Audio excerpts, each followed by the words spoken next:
Today's conversation is with international best-selling poet Donna Ashworth. It's a beautiful conversation that, in her own words, covers the rainbow of emotions that we all feel as human beings. And Donna shares how her unique approach, because of the way her brain works, makes it so simple for her to translate the complicated feelings that we have as human beings into such powerful words. It's a wonderful conversation. We cover the whole gamut of emotions, living life through lockdown, understanding what success means when it comes to us in later life, and so much more.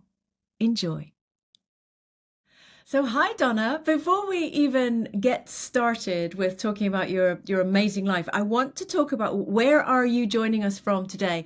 And I know it's Scotland, but to the uninitiated, there would be clues behind you that could Yes. hint that it was Scotland. Where in Scotland are you from? If not my voice, then definitely my wallpaper. I am in a sleepy little town village in the middle of Scotland in the central region. So, right at the foot of the Ochil Hills, they're right behind me. Gateway to the Highlands, we are. It's beautiful. And have you always lived there? No, I moved back in the middle of lockdown. So, I'm one of the many people that moved away sort of early 20s, actually in my teens I moved away. And then when the first lockdown started, I just thought I cannot continue to be away if they're going to stop us from travelling home. So my husband's English, but we all uprooted and came back here, and it's the best thing that we ever did. It's such a slower pace of life. Uh-huh. Which must massively suit you and your temperament and your work and everything that you do. Yeah. And for those who don't know you, and very soon after this, you'll be thinking, where has she been all my life? Oh. Explain to everyone what you do. So I'm a poet of all things, not something I ever sort of set out to become. But I've always enjoyed putting words together poetically, and I was a songwriter in my youth.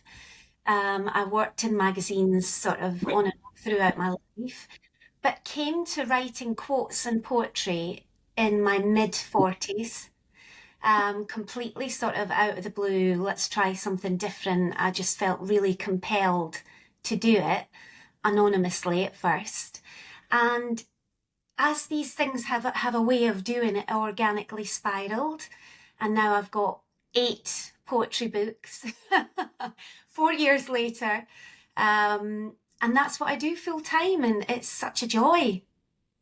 So, I mean, there's so many of us that gain such great solace from quotes and strength from quotes, but in happy times, in particular in challenging times. And I can remember when I was getting divorced many years ago. This was I've been divorced twice, sadly, so this is my first time from my childhood sweetheart. We've been together since we were at school, and my son was very little. And the thing that actually got me through was, I remember I used to, and it was before like Google and Pinterest and all this sort of thing, and I would rip them out of magazines or cut them out. And I didn't have an office. I had like a space under the stairs that I got a builder to put in like a bit of wood, and I made that like my desk. I put and the whole wall was covered with quotes that just spoke to my heart. And I just felt that on a challenging day, there'd be one there that I could look to, and it would either lift me up, or there'd be one that made me feel seen. So, I'm just getting them from other people. As someone who was the quote writer, where did you yourself get your inspiration from? I suppose it's like everything. We all come from one side of it. Either we seek them out or we feel compelled to create them. And I think, like you, I've always been drawn to these little nuggets of wisdom. And more than wisdom, I think it's just knowing that somebody somewhere was facing what you face today, whatever that is. Somebody made this quote because they felt like you feel right now. And that connection with another human's energy or struggle, it can be just enough to give you that little oomph, the get up and go to shake yourself, shift your perspective slightly, and on we go. So I've always been fascinated with how words can achieve that and can achieve a real depth of emotion really quickly. I mean, it would be very difficult to sit down with a group of people and start a deep conversation about taboo subjects. You would have to sort of work up to get there or gauge everybody's, mood, and is it going to land? But when you see a little quote pop up on social media specifically, your brain automatically knows that's what it is. It's a quote or it's a poem. You can tell just by looking at the way it's been arranged, on the screen. And you're open in that moment to receive a message. Subconsciously, you go through all of these sort of shifts. And that little window of opportunity to speak through the layers to somewhere a bit deeper is a really powerful thing. And I've become fascinated with how best to do that and how much you can achieve with these little compact nuggets. It's the compactness that Yeah, packs the power, yeah, because my joy is also words. My all from when I was under 10, I knew I wanted to be a writer. I didn't quite yeah, know how. And so I've written a number of books now, and I enjoy the process. And for me, everything I put out into the world is I want it to be helpful and supportive. And because of an experience that I've had, I want to almost pay those learnings forward. yeah. However, they're 80,000 words long. How each one of them? So how on earth do you manage to condense down into, I've got goosebumps just thinking about it. 4 words, 3 words, a couple of lines. How do you do that? I think you have to imagine the whole thing in your mind. What is this entire message, that you're trying to get across? And I think if you're holding that in your mind, in your heart, when you write, you can somehow convey it through less words. It's almost as though the person reading it, if they're that way connected, if they're in the zone to be reached by a piece of writing, they can somehow feel all of the subtext and all of the bits that you didn't actually literally include. It's not science. There's a wee bit of magic afoot there, but from my end, I never condense. I always write what comes out, and that goes. I never edit. I never sort of give too much thought to how am I going to fix this or make it more palatable. The message is the message. I'll read it back over and I'll think, have I conveyed this message well enough? And then off it goes. Because I think if you're writing as prolifically as I do, and by prolifically I mean small pieces, it's not as though I'm, writing 80,000 words each time. But you have to be really disciplined with yourself about how much you're going to critique it or judge it or worry about it or mess with it. So my deal with myself in the very beginning was, you will not edit these. You will not judge them.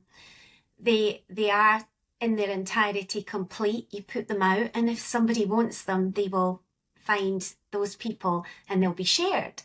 And if not, they won't. And that is the end of that. So I don't think I'd be able to have done it if I hadn't have made that little deal in the beginning, because I'm too thin-skinned. I'm too sensitive that any sort of worrying or judgment would have ruined the beauty of what was raw. I don't like to use beauty and attach it to my own words, but anything that's raw and heartfelt is beautiful in its essence, isn't it? So I think for any writer, that would be my one piece of advice: is everything can be made perfect. But if we make everything perfect, we've got an awful lot of perfect stuff that's very similar. And it's the bits in between that are really important, the little raw, quirky, unique messages that come just in a tiny different way. But it might be that tiny little difference that speaks to a certain group of people. So it's really worth giving it an opportunity to fly. So many questions firing off in my head right now. So many different directions I want to go from what you've just said. I'll start with the idea of not tinkering, Yeah, because that in itself is it's superhuman to many people because it, in your instance, you're doing it with your writing. But I know so many people who are entrepreneurs or even, in their parenting or in their relationships, they can't help but think, if I could just change it, I won't put this out into the world because it's not quite right. Or I won't carry on seeing this person because they're not quite right. Or if only my kids behaved in this. Do you understand what I mean? We have this drive to just keep tinkering and tinkering. And there was such magic in what you said there, in that actually the thing in itself is a complete entity. And Yeah. if we keep tinkering, then all we end up is versions of the same. And it's our uniqueness that makes us Yeah. so powerful. And Okay. paradoxically, is what also makes us so relatable. Yeah. We think we need to change everything so we can be like everyone else. And actually, no, we're already great as we are. So stop 100. messing with it. And it's so important because if you are given a version of yourself out there, you're missing all the people that are desperately waiting for the version of you that is you. And they're not finding that version elsewhere because we're all just tinkering and perfecting ourselves that little bit too much that we're missing the resonance. So I always say that, the love lives in the ugly. You can share your beautiful moments with me and I'll be really happy to see them and I'll be, oh, I love this is beautiful. But when you share your ugly truth, when you were wrong or when you failed or when you were flawed or when when you just couldn't, you are passing on love to the person who's receiving that because you are allowing them to feel better about themselves, and in turn they will share their ugly truths with somebody else, and that's where the love lives. So we could all share, the perfection, but what are we achieving there? We're just perpetuating this myth that we're all superhuman beings, and actually, as you said, it's superhuman to not do that. The strength lies in the vulnerability. And I think women reach a certain age and we realise that. We realise that strength is in the soft, it's in the vulnerability, it's not in the mask. The mask is your armour, that's you need that for a certain part of your life. But it's what's beneath it that you need to sort of peel away. And if you can, share with either the people that you know, or if you have that opportunity and you're really brave, the world. But I'm a recovering perfectionist. And every day I remind myself that, of course, this could be perfect. This could be perfect. That could be perfect. But I'm not going to make it perfect because it is what it is right now. And everything can be improved upon. And we should improve on a lot of things in our lives. If it's our behaviour or our relationships, they can always be given time and energy. But when it comes to things like your house or your garden or your wardrobe or your looks or your, the work that you're putting out, then the imperfections are what makes it yours.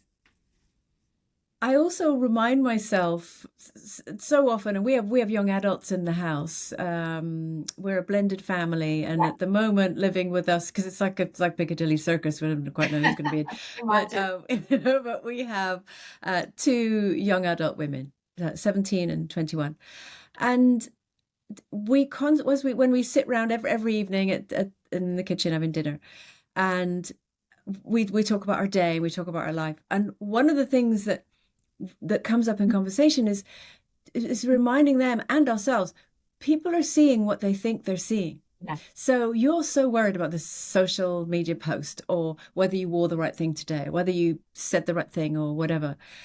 You're looking at it through your perspective. People are seeing what they think they're seeing.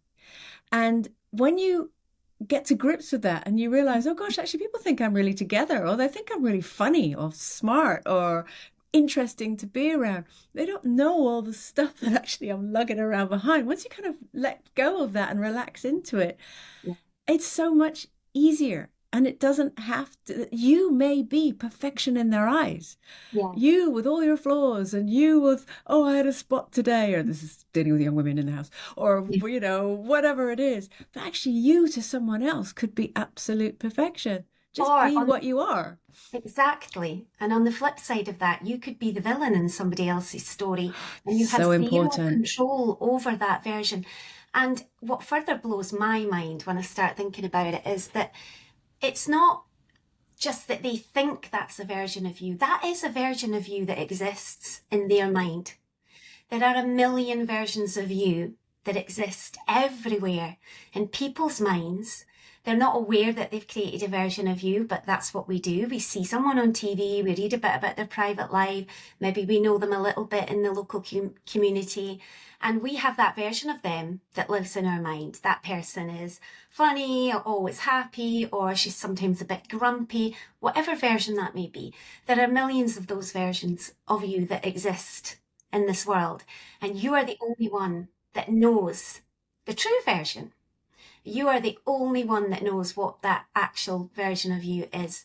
And that's such a powerful thing, I think, when you realise that the relationship you have with yourself is actually the only true one, and that you cannot control how this version of you shows up in anybody else's world or life or day. They are going to create you as they wish to create you. And it's horrifying at first because you think, oh, that's a horrible thought.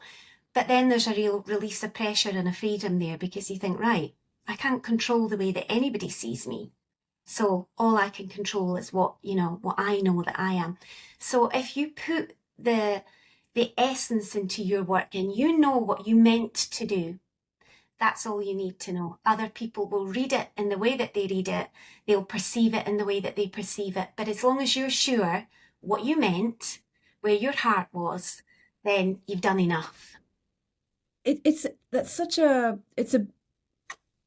a challenging notion right now, because we live in really interesting times, which, as we know, isn't it a Chinese proverb? Isn't it a what's the word? Like a curse, that may you live in interesting times. Yeah. We're here. we have arrived. In that our intent may be good, or our intent may be helpful or supportive, but depending on how either our words or our deeds are received, you can instantly be catapulted into being the villain in someone's eyes because of a misunderstanding that is either deliberate, and that's again something that we are dealing with during this interesting time that we're in, or just clearly a misunderstanding. Or actually, sometimes we genuinely mess up. We're selfish, or we're in a bad mood, or we're rude to someone, or what have you. And this is also exactly like you say, that is part of who we are. Yeah. When you are writing, when you are coming back to base, as it were, and you talk about being a prolific writer, what does that mean? Does that mean that you have a structure where every day you sit down and you think, right, I'm not sure how I'm feeling today, whether I want to share grief, sadness, hope, ecstasy, despair, selfishness, rudeness, whatever it is? How does the process work for you? There's zero structure. The only structure I have is with all the admin that I have to do to make sure I don't let people down. I make sure that if I've said I'm sending books out, or if I'm showing up for someone here, there, that's my structure. But the writing is completely ad hoc, and it's whatever appears in my consciousness that day. Sometimes I wake up with it. Sometimes it's something that happens to me. Sometimes it's something I've seen on a film and I want to explore it further in, poetic form. And you touched upon something there, and I've just written a piece about all the letters that you write in your head that you never send. The letters that you justify someone's misconception of you. Sometimes you actually type them out and you go into it and it gets very emotional and very heated, and you delete bits, and you probably never send that email or that text message. You probably come to the conclusion at the end of it that you'll just sort of move on and work on yourself. But these letters that we write in our head all the time, justifying yourself to somebody else, or even apologising if you are the one that's in the wrong, they all come out in poetic form. They all come out in quote form. Some days I may wake up and I may just have that sadness for no reason, and then that's what I'll write about. Or if it's huge world events, or if we've lost somebody in the public eye, which again, I've just written a poem about all the funerals we're not allowed to attend. We grieve people that we never knew. We do genuinely grieve them, but you almost feel you're not allowed to, that you're somehow weak to care. about someone who is so many degrees physically removed from your life, or people on the news. But that's all grief that builds up, that's still there. You still have to process that sadness, that those feelings have to come out. So it can be absolutely anything from one minute to the next. And with the brain that I have and the emotional rainbow that I have, it normally is every hour, 10 different things. So, and then of course I have to discipline myself and sit down and finish a collection or edit through the order. And that's a completely different part of my brain. But the inspiration comes from absolutely everything. There is nothing that doesn't inspire me to pop it in a quote or a poem. You mention your brain there, and you have been open recently about your rainbow brain and the beauty of it, and the fact that you are neurodiverse, Yeah. which I personally think is a superpower. If we can tap into our neurodiversity, actually, when you realize that, oh gosh, I am so-called a little bit different, because what is normal, but my brain does work in a different way. Gosh, that explains an awful lot. Yeah. Have you officially been diagnosed with your neurodiversity, or? Not. So when my son Okay. was diagnosed, one of the professionals that was involved in collating his entire diagnosis did a screening on me. And we came to the conclusion that I was probably exactly the same profile as my son, with a few tweaks here and there. I always think of it as a mixing board, when you have all the levels and the sliders at different places, and some people need more top or less bass or whatever it is that's going on. I think of neurodiversion that way. So certain sliders are up or down on everybody's mixing board. But it's probably around the same diagnosis he has. I haven't taken that to a medical diagnosis, i.e., so that I can, go to the GP and go through the process that we did with my son, simply because I only sought to understand myself a bit better. And I think I've always known I was totally different. But I always thought that was false. I always thought I was faulty different. And now I know it's like an Android and an iPhone. My brain processes this world differently from somebody else's brain. And once you put that into a really black and white perspective, it changes everything, because it removes the guilt, it removes the shame, it removes the why am I like this? And you just go, that makes sense. That makes sense. Oh gosh, I've been putting up with that for such a long time. Well done me. I thought I was just being, difficult or useless or weak. So I don't know anybody that hasn't felt relieved when they've been given a diagnosis. Then there is the whole, spiral into, will people see me differently, or will, they think less of my work, or will they treat me differently? Because that's the last thing that you want. You don't want to be treated any differently. You need to understand yourself better. That's it. You show up differently when you're self-accepting. And when you're self-accepting, you're able to tell people, I'm going to stay here for about 3 hours, and then I'm going to head back to the hotel room, because I know that's my window where I'll be wonderful and enjoy it all. And after that, I'm going to be exhausted. So, and nobody bats an eye, Andrea. Nobody cares if you're accepting of yourself and you're able to communicate that. They just take you as you are. So it has been a really positive experience. I'm so glad, and there is so much of what you say that resonates, and I understand exactly where you're coming from. Thank you. I really do. And actually, funny enough, it was very similar with me. Yeah. It was through the kids, and then you're like, oh my gosh, right. I never even thought. And then suddenly everything became so clear. We laugh about it now as a family. My eldest and I'll say, oh yeah, sorry, that's another thing from me. And, the laughter, the power of laughter, Yeah. no matter how bleak things are, or how, overwhelming the issues, the power of laughter and the power of connection and me too, those two words, me too, or take away the whole hashtag me too. I know what you mean. Or Yeah. same even, Yeah. what power there is in those words.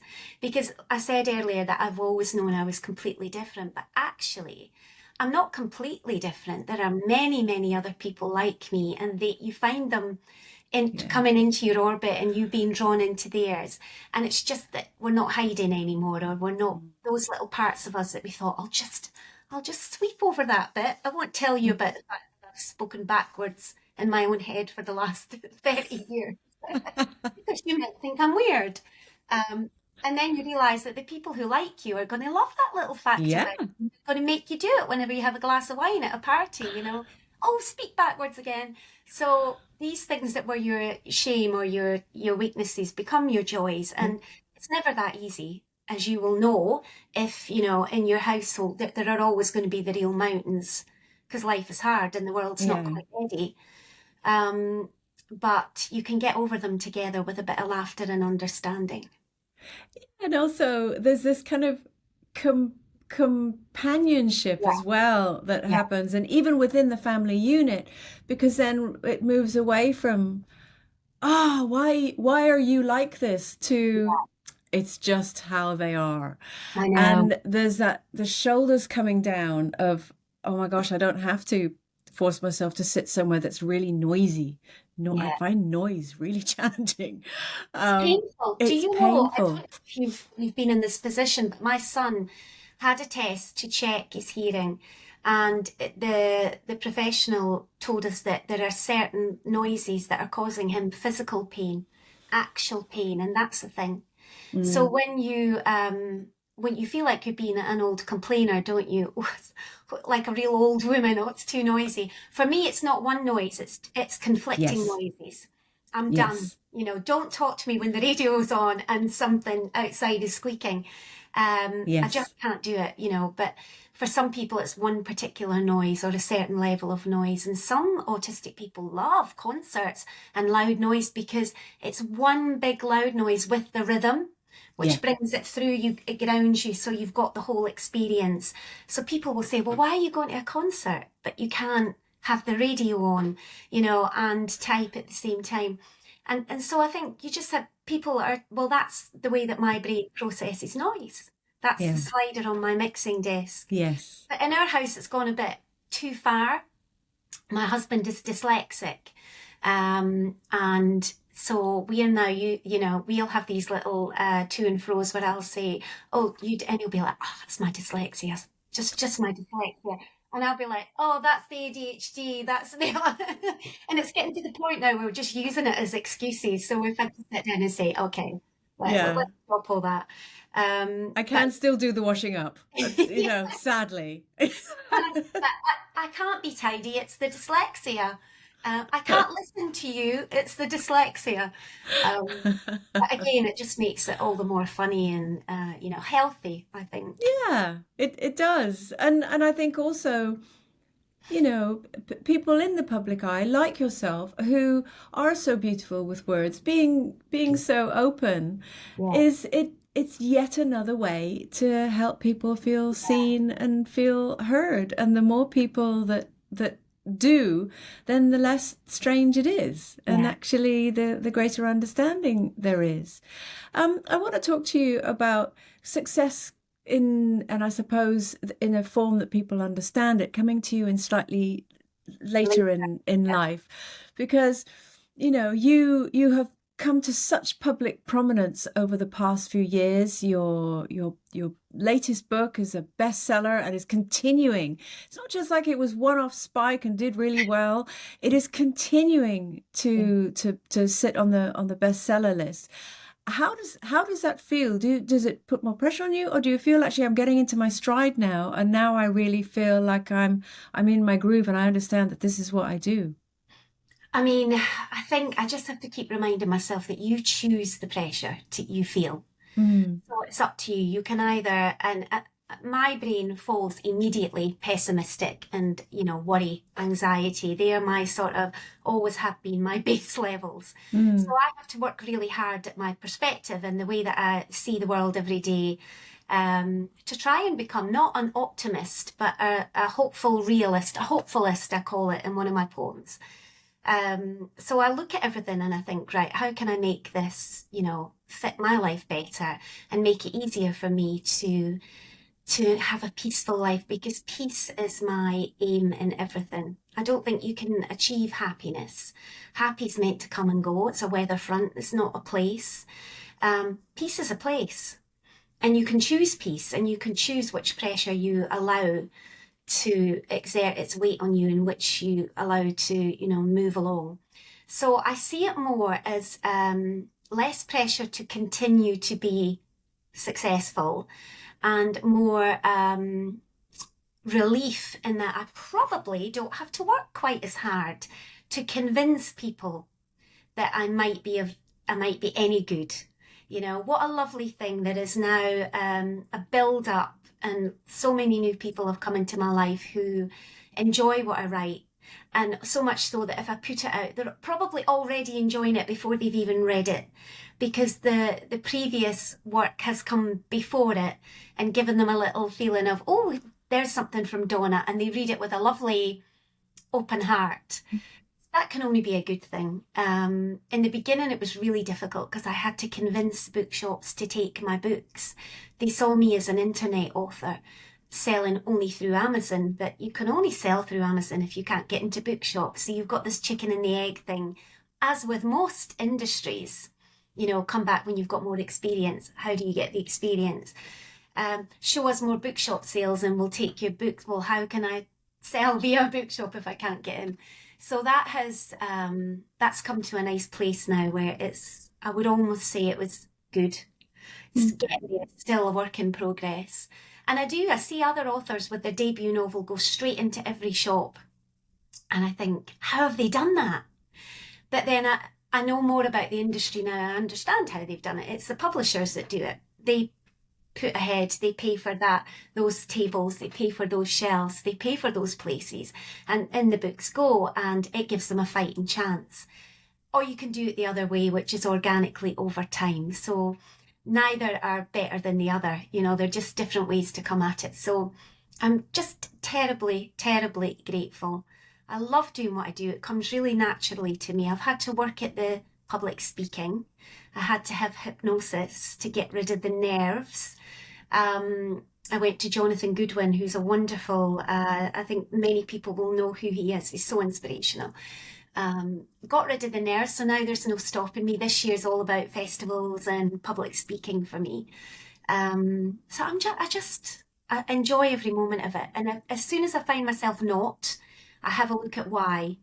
It's not something that's happening to me. It's the way that I'm processing what's happening to me. So when you've got the power to change the feelings about that, it changes everything, because you no longer say, oh, this keeps happening, or these people keep doing that. You say, right, I'm going to change the way I think about that. Or they're doing it, but I don't have to feel bad about it. I can, look at something else. So it's just a constant readjustment of my thoughts to check my inner critic isn't coming out and my imposter syndrome isn't, stifling my creativity. And I'm not trying to look at other people and think about whether they're better than me. We all must keep seeing the beauty in our specific thing that we are doing. And if everybody did that, comparison would dissipate. And, how interesting it would be, because there would be so much variety. So yeah, constant adjustments, constant work when you've got a mind like this. And where can people come and find you? Where can they find your work?